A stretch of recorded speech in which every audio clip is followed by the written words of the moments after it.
It's time to tackle one of life's biggest challenges, public transport in Rome. I'm joking, it's actually quite simple, and by the end of this video, you will know everything there is to know. That's my bus, I gotta go! Welcome back to our Guide to Rome series. I'm Tatiana from the Roman Food Tour, and today we're going to show you how to navigate the city of Rome using public transport. Keep watching to learn everything about tickets, the metro, buses, and overground trams, as well as other useful tips for making your way around the city.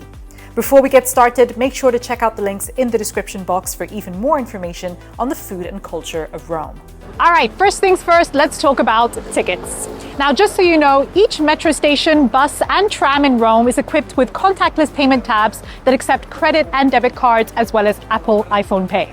However, I always recommend using a physical ticket or having some on you just in case there happens to be some sort of technical malfunction. It's never worth the risk of being charged a €50 fine if something were to go wrong. A single physical ticket costs €1.50, is valid for all three types of public transport, and can be used endlessly within a time frame of 100 minutes.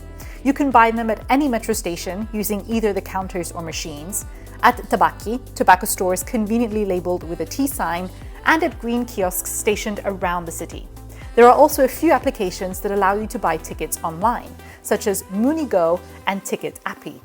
If you're in Rome for a few days, you could consider purchasing either a day, 48-hour, 72-hour, or weekly ticket option as opposed to a single ticket, all of which you can find at the locations we just specified. If you do choose to use your card, one tap will automatically debit your account by €1.50, the price of a single ticket, therefore giving you 100 minutes use of the transport system.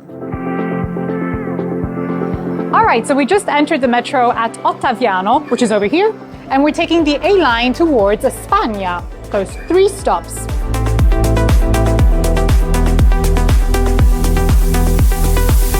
The great thing about using the metro here in Rome is that there are only 2 lines, Line A and Line B.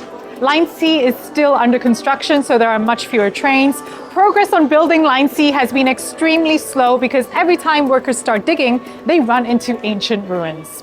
All right, let's head over to our train. So the metro trains start running from 5:30 a.m. and they run all the way up until 11:30 p.m. and 1:30 a.m. on Fridays and Saturdays.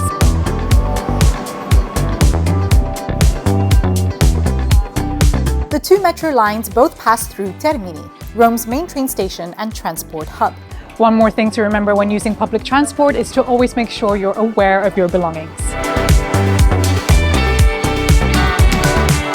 Okay, so change of plans. We decided to get off at Flaminio instead of at Spagna because we want to show you the beautiful Piazza del Popolo. And from there we can head over and stroll down Via del Corso. It's a beautiful and very populated area, especially when it comes to shopping. My favorite thing. While the metro here in Rome does work very well, consider that the 2 working lines do not cover the entire city, and there are very often strikes or construction work being done. Google Maps is a great way to stay up to date with all of that stuff. And in that case, you would have to resort to other modes of public transport, such as buses. So to my left is the entrance to the beautiful Villa Borghese, and right in front of me, the entrance to Piazza del Popolo.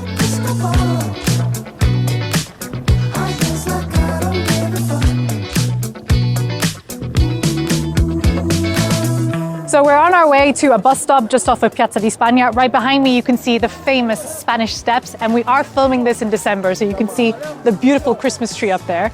And right in front of me, we have the richest street in the country for those who are inspired to do some Christmas shopping, Via dei Condotti.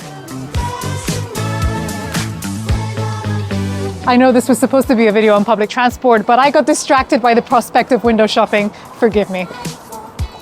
And if you want, we can do an entire video just on shopping in Rome. So let us know.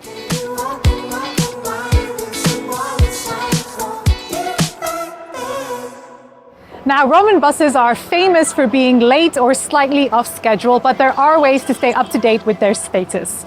Google Maps works pretty okay, but I like to use an application called Move It, which gives you really great suggested routes for your final destination and is surprisingly accurate at predicting bus arrival times. Let's test it out. All right, so here's a pro tip for you. Always make sure to signal to the bus driver that you would like to board his or her bus. Otherwise, they might think that you're waiting for something else and drive past without stopping. I've seen it happen before.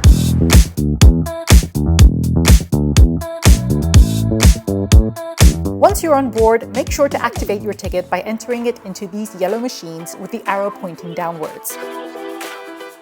Pro tip number 2, if you ever need to politely ask someone to make room for you to exit the bus, simply say permesso. Now, since I am part of a wonderful company known as The Roman Food Tour, check out our tours and extra information in the description box below.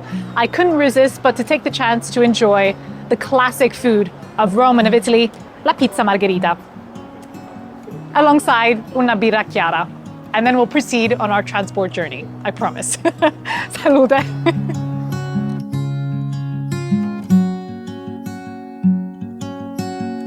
Rome also has an overground tram that runs from Piazza Venezia in the city center to Trastevere station and beyond. It does pass every 8 to 10 minutes, but again, only covers a limited amount of the city. In addition to these 3 modes of public transportation, there are also scooters, e-bikes, and car-sharing options that can be accessed by applications such as eCultura, Lime, and FreeNow. And as a last resort, there are also a lot of taxi stands stationed around the city center. It's the best way to grab a licensed taxi that charges by the meter. All right, I think you are now equipped with the knowledge to navigate the Eternal City using public transport. Let us know if you have any further questions in the comment section down below. And for even more information on the food, lifestyle, and culture of Rome, head over to our website and check out our blog posts. As always, thank you for watching, and we'll see you next time. Arrivederci!